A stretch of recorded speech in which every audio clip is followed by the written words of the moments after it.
இந்த பக்கம் கரை படம் இருக்குது, இந்த பக்கம் கருப்பு படம் இருக்குது, அதுக்கு நடுவில் தான் வரும். அதே மாதிரி நான் அப்புறம் கார்த்தி சுப்ராஜ்கிட்டையும் காமிங்க எதுக்கும் அப்படின்னு சொல்லும் போது அவர் கேட்டு விழுந்து விழுந்து சிரிச்சுட்டு, யாருங்க இவங்க என்ன இப்படிலாம் லிரிக் எழுதி பாடுறாங்க, ஆயுசு முழுக்க அண்ணாந்து பார்க்க ரெடியான்னு சொல்கிறது கேட்குறது வந்து ரொம்ப எதுக்கு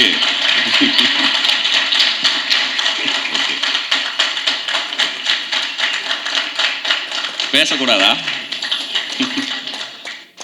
ஓகே, வந்திருக்க பத்திரிகை நண்பர்கள் எல்லாருக்கும் வணக்கம்.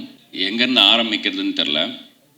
ஏன்னா கார்த்திக் சுப்ராஜ் சார் சொன்ன மாதிரி மேதமன் முடித்தப்பவே வந்து நான் ஒரு நாள் நைட்டு மழை பெஞ்சுது. ஃபேஸ்புக்கில் வாட்ஸ் இன் யுவர் மைண்டுன்னு தான் கேட்கும், போஸ்ட் பண்ணேன். நான் அந்த மழை சத்தம் மட்டும் கேட்குது ரூமில். நான் ஒரு கொடையில் ஒரு பையன் பொண்ணு 2 பேர் நிற்கிறாங்க. மழை பெஞ்சிட்ருக்கு. அவங்களுக்குள்ளே பேசுகிறாங்கன்ற மாதிரி ரேண்டமாக ஐடியாவே இல்லாமல் ஒரு கான்வர்சேஷனை ஸ்ட்ரெயிட்டாக ஃபேஸ்புக்கில் எழுதுகிறேன். ஒரு வாட்டி கூட பேக் ஸ்பேஸ் கூட தட்டல, அப்படியே எழுதி போஸ்ட் பண்ணிட்டு நைட்டு தூங்கிட்டேன். மறுநாள் அது ஒரு எபிசோட்னு வச்சுங்களேன். அதுதான் வந்து இந்த நீ நான் மலை குடை. அப்படி ஃபேஸ்புக்கில் போட்ட ஒரு போஸ்ட், அதுக்கு மறுநாள் வந்த அன்பு, நிறையா கமெண்ட்ஸ், லைக்ஸ். அதுக்கப்புறம் இந்த 2 கேரக்டர்ஸ் என்ன பண்ணுறாங்கன்னு தெரிஞ்சுக்கணுன்னு ஆசைப்பட்றேன்லாம் சொன்னாங்க.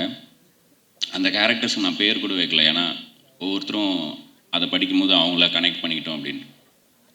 சரி கேட்குறாங்கன்னு சொல்லிவிட்டு இன்னொரு நாள்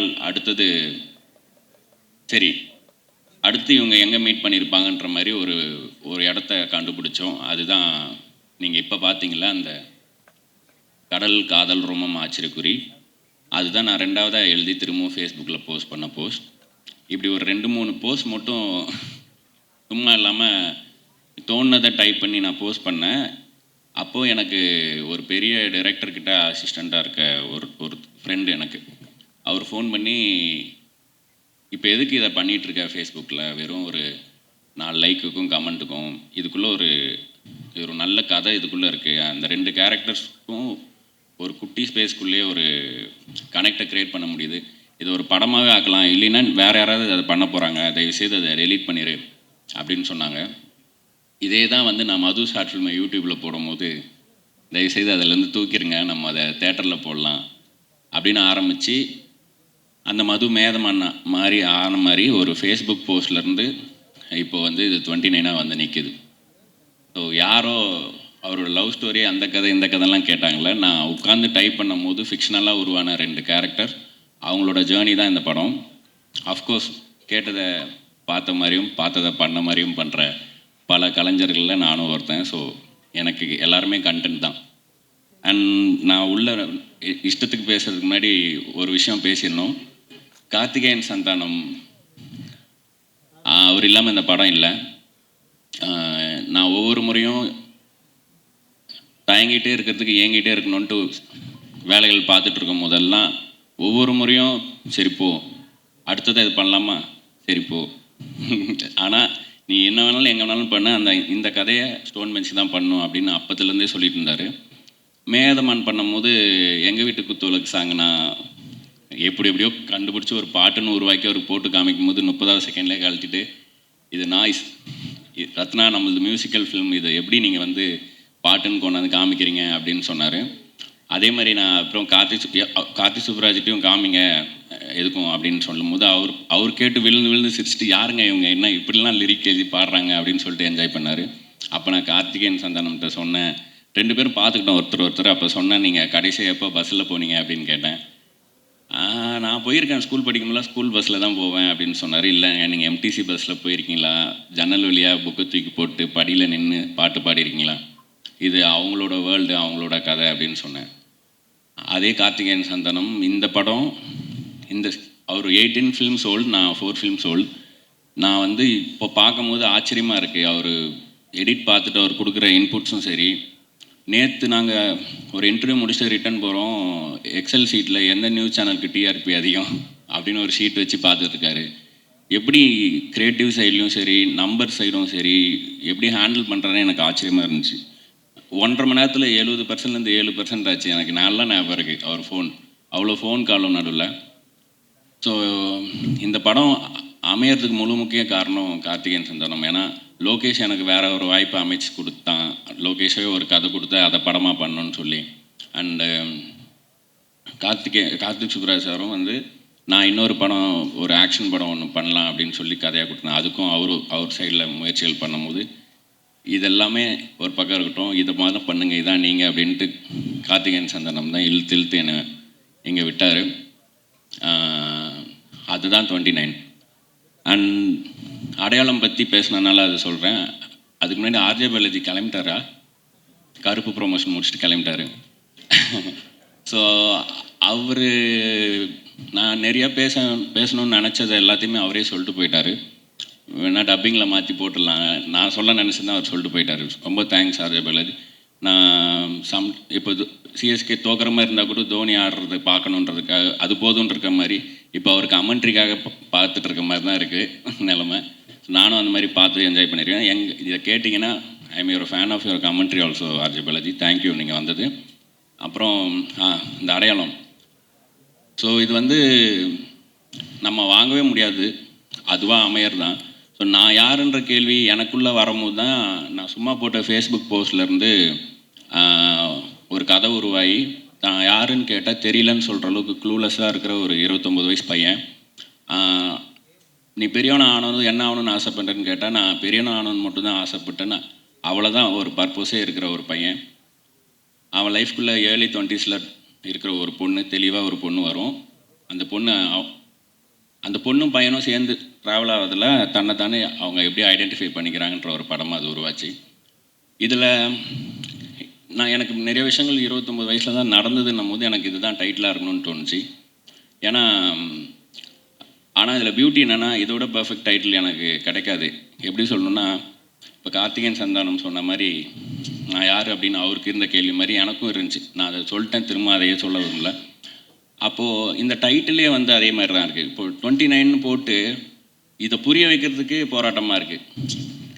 டோர் நம்பருன்றாங்க, பஸ் நம்பராக இருக்குமோ, டேட்டாக இருக்குமோ அப்படின்னு வருது. அதெல்லாம் இல்லை, ஏஜ்ன்றதே அதோட தனித்துவத்தை கொண்டாடுறதுக்கே இந்த டைட்டிலுக்கே ஒரு போராட்டம் இருக்குதுன்றது வந்து எனக்கு ரொம்ப சும்மா கொஞ்ச நாள் முன்னாடி யோசிக்கும் போது தான் ஆமாம் இல்லை இப்படி ஒரு டைட்டில் வந்து அமைஞ்சிருக்கு அப்படின்னு தோணுச்சு. அண்ட் நீங்கள் பார்த்த இந்த 5 minutes பார்த்துருப்பீங்க சிங்கிள் ஷாட். இது வந்து ஒரு செகண்ட் சாப்டர் ஆஃப் இந்த 10 slices ஆஃப் சத்யான்றவனோட லைஃப். இது உங்களை என்கேஜ் பண்ணுது, உங்களால் கனெக்ட் பண்ணிக்க முடியுது, உங்களால் உட்கார முடியுது அப்படின்னா தாராளமாக மீதி இருக்கிற ஸ்லைசஸும் நீங்கள் ரசித்து பார்ப்பீங்கன்னு எனக்கு நம்பிக்கை இருக்குது. ஸோ டீம்லேருந்து ஆரம்பிக்கணும்னா ஃபஸ்ட் எடிட்டர் சதீஷ் நான் மறந்துடக்கூடாது. இந்த படம் இந்த டேட்டில் ரிலீஸ் ஆகிறதுக்கு தன் முதுகெலும்பை 3 ஆக்கி வேலை பார்த்ததுன்னா எடிட்டர் சதீஷ் இல்லாமல் இந்த படம் இப்போ நீங்கள் பார்க்குற படமாக வந்திருக்காது. ஏன்னா ரொம்ப எமோஷ்னலாக எனக்கெல்லாம் அழுகே வந்திருக்கு, ஏன் இவ்வளோ வருத்திட்டு பண்ணுறாரு அப்படின்ட்டு. படம் வந்ததுக்கப்புறம் ஆக்சுவலாக சோகங்கள் என்னென்னா, இதில் எடிட்டிங்கே வேலை இல்லாத ஒரு ஷார்ட்டை போட்டு ஸ்ட்ரைட்டாக எடிட்டர் பற்றி சொல்கிறேன், ஒரு சிங்கிள் ஷாட். ஸோ மாதேஷ் மாணிக்கம் பற்றி சொல்லணும். அவர் ரொம்ப ஃபாஸ்ட்டாக எடுப்பார், அவர் ரிக்குயர்மெண்ட் ரொம்ப கேட்க மாட்டார், பயங்கர டெக்னிக்கலி ஸ்ட்ராங் அப்படின்லாம் சொன்னாங்க. எனக்கும் தெரியும், எனக்கு ஃப்ரெண்டு, பல வருஷம் ஃப்ரெண்டு, நாங்கள்லாம் பழைய காடு. ஸோ மேதமானுக்கு நான் மாதேஷ் ஸ்டோன் பெஞ்சில் பண்ண வைக்கலாம்னு கூப்பிட்டு வரும்போது அது அமையல. அப்புறம் விஜய் கார்த்திக் பண்ணலான்னு இருந்துச்சு, அதுவும் அப்போ இரவா காலம் பண்ண போயிட்டான். அதுக்கப்புறம் விது பண்ணாங்க. ஸோ அப்போத்துலேருந்தே ஒவ்வொரு படம் போகும் மாதேஷ் வந்து போவார் மைண்டில், அப்புறம் நடக்காமல் போவோம், அப்படியே போயிட்டு இருந்துச்சு. இந்த படம் பண்ணும்போது மாதேஷ், நான் அந்த ஃபயரோடு இருக்கிற மாதேஷ் வந்து நம்ம இந்த படத்தில் சேர்த்து எரிச்சிடணும் அப்படின்ட்டு கூப்பிட்டேன்.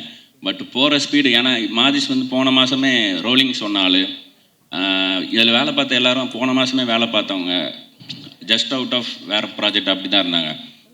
எனக்கு வந்து 4 வருஷம் கழித்து ஒரு 35 நாள் கிடச்சிருக்கணும் போது நான் வேறு ஓட்டம் ஓடுறேன்னும் போது எல்லாருக்குமே கொஞ்சம் கஷ்டமாக இருந்துச்சு. அண்ட் நான் அவங்ககிட்ட 2வது நாளே சொல்லிட்டேன், நான் இந்த படத்தை இப்படி தான் பண்ண போகிறேன், இந்த ஸ்பீடில் தான் எடுக்க போகிறோம், நாங்கள் கொஞ்சம் ரூத்லெஸ்ஸாக தான் இருப்பேன்ட்டு.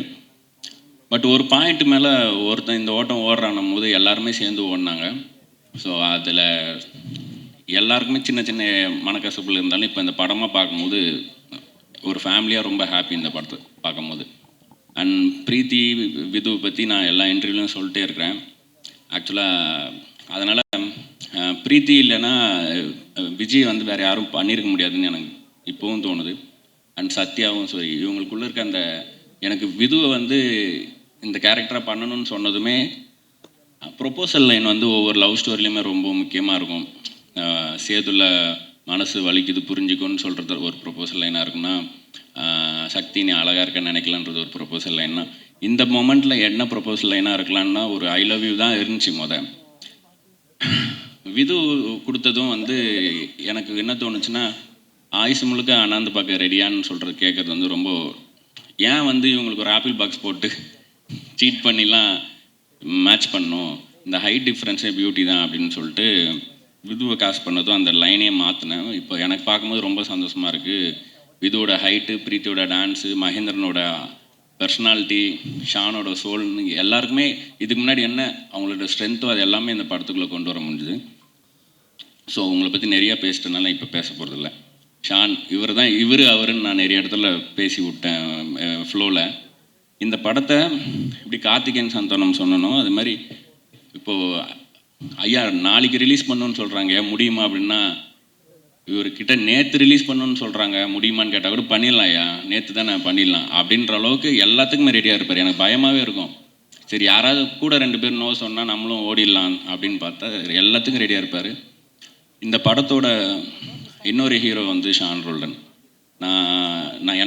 நான் வந்து பாட்டை பற்றி துண்டு துண்டாக இப்படிலாம் பேசுகிறோம்ல, இனிமேல் நான் ஒரு கதை எழுதுகிறேன் அப்படின்னா அந்த கதையில் எனக்கு ஒரு மியூசிக் கேட்குது அப்படின்னா அது ஷானோட ஸ்ட்ரென்த்தில் சோல்லேருந்து ஒரு மியூசிக் வரும், நீங்கள் பார்த்துருப்பீங்க.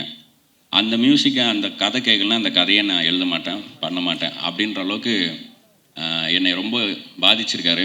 ஏன்னா இவ்வளோ எஃபர்ட்லெஸ்ஸாக அவர் விரல் வச்சா வர்ற மியூசிக் வந்து எனக்கு பெண் வச்சா எழுத வரும். ஸோ இந்த கோயின்சிடன்ஸ் தான் எனக்கு தெரிஞ்சு மியூசிக்கில் ரிஃப்ளெக்ட் ஆகுதுன்னு நினைக்கிறேன். நம்ம நிறைய படம் பண்ணுவோம் ஐயா, கண்டிப்பாக. ஸோ தேங்க்யூ நீங்கள் இந்த ஆன்போர்டு இந்த படத்தில் வந்தது. உமாதேவி லிரிக்ஸ் அவங்க வந்து சொன்ன மாதிரி அவங்ககிட்ட நான் வந்து இன்டிமேட்டான ஒரு சாங்குன்னு சொல்ல அவங்க வந்து அவங்களுக்கு ஒன்று தோணும், யோசிப்பாங்க. அப்புறம் அவங்களே சிரிச்சுட்டு செவ்வறு பக்கம் திரும்பி பார்ப்பாங்க, இல்லை நீங்கள் என்ன சொல்ல வேணான்னு நினச்சிங்களோ அதை சொல்லுங்கன்னு அவங்கள வந்து ஒரு மாதிரி படுத்து எடுத்து அப்படி தான் பொல்லாத ஆசைகள் பாட்டில் மேஜிக், அந்த மேஜிக் அப்படி தான் நடந்துச்சு. அண்ட் விதுவோட வாய்ஸ் வந்து இந்த படத்தில் எனக்கு இன்டெக்ரல் பார்ட்டாக இருக்குது. இந்த மைண்ட் வாய்ஸ்ன்ற ஒரு விஷயம் வந்து த்ரூ அவுட்டாக இந்த படத்தில் ஒரு கேரக்டராகவே இருக்குது. அதுக்கு ஒரு வார்த்தை கொடுக்கலான்னு சொல்லிட்டு சீலேன்னு பாட்டு வந்து அந்த சீலேன்றதே வந்து மைண்ட் வாய்ஸுக்கான ஒரு வார்த்தையை நான் தமிழ் சமூகத்துக்கு கொடுக்கலாம் அப்படின்னு நம்மளே உருவாக்கின ஒரு வார்த்தை. ஸோ அண்ட் விது வாய்ஸ் அதுக்கு அமைஞ்சது. அந்த சீலே சாங்கும் வந்து நான் ஒரு லாங் டிஸ்டன்ஸ் ரிலேஷன்ஷிப் இருந்தால் எப்படி இருக்கும் அவங்களுக்குள்ள கம்யூனிகேஷன்றது தான் ப்ரீஃபே. அதுக்கு ஒவ்வொரு வார்த்தையிலையுமே உயிர் கொடுத்தாங்க அவங்க. அண்ட் லீலாவதி, நீங்கள் அந்த டான்ஸ் கோரியோ லாஸ்ட் மினிட்ல சொன்னோம் அந்த பொல்லாத ஆசைகளில், இவங்களோட கோரியோகிராஃபி வந்து அவங்களோட போஸ்ட்லேயே போட்டிருந்தாங்க, எனக்கு ப்ரீத்தியை பார்த்த மாதிரி இல்லை, லீலாவே டான்ஸ் ஆடிட்டு போன மாதிரி அப்படின்ட்டு. So I am so happy. அதுலேயும் ரிகார்டிங் த ரிலீஸ், ஸோ இந்த பக்கம் கரை படம் இருக்குது, இந்த பக்கம் கருப்பு படம் இருக்குது, அதுக்கு நடுவில் தான் வரும் அப்படின்னு இது வந்து எனக்கு கன்சர்னாக இருந்துகிட்டே இருந்துச்சு. நான் ப்ரொடியூசர்ட்டு சொன்னேன், இல்லைங்க சம்மர்னும் போது வீக் டேஸ்லேயும் கொஞ்சம் இருக்கும், பட்டு நாங்கள் வந்து மெர்சல் கூட மேதமன் விட்டு தான் ஆரம்பிச்சிருந்தோம். ஸோ இந்த வாட்டி கொஞ்சம் வித்தியாசமான சேலஞ்ச் இது. நான் என்ன சொல்கிறேன்னா, இப்போ அந்த பீச் சீன் பார்த்தீங்களா, அதில் இந்த பக்கம் ஒரு 5 அடி போனோன்னா கடல் காற்று, அலை சத்தம், இந்த பக்கம் 5 அடி போனீங்கன்னா இந்த வண்டிங்க சத்தம், இங்கே நடுவில் மட்டும் ஒரு காற்று மட்டும் தான் கேட்கும்ன்ட்டு, அந்த மாதிரி ஒரு காற்றாக தான் இந்த பாடம் இருக்கும் இந்த ரெண்டுத்துக்கும் நடுவில். ஸோ அதுக்கான இடம், அதுக்கான கண்களும் காதுகளும் இருக்குன்னு நினைக்கிறேன் இந்த உலகத்தில். ஸோ 29 May 8 வருது, May 8 தான் வருதுல்ல, எஸ் May 8 வருது. நான் ஏற்கனவே ப்ரொமோலே தப்பாக சொல்லிட்டேன், அதுக்கு திட்டுவாங்க. தேங்க்யூ லோகேஷ், எதுவுமே கேட்காம எல்லாத்துக்கும் ஒத்துக்குனதுக்கு. அப்புறம் அப்படியே ஆப்போசிட்டாக எல்லாத்தையுமே கேட்ட இன்னொரு ப்ரொடியூசர், ஒரு கிளிங்கி ப்ரொடியூசர், ஒரு எனக்கு என்ன அவன் பண்ணிடுவான் அப்படின்ற ப்ரொடியூசர், இவங்க 2 பேரும் சேர்ந்து பண்ண படம் இது. அவங்க 2 பேரும் நானாக இருக்கிறதுனால சில விஷயங்களில் அனுபவிச்சாங்க. அதுக்கு நான் திருப்பி கொடுக்குற கட்டி பிடிச்சி நான் சொல்கிறேன் மன்னிப்போ நன்றியோ தான் இந்த 29. Love you both, love you all. Thank you so much. Thank you.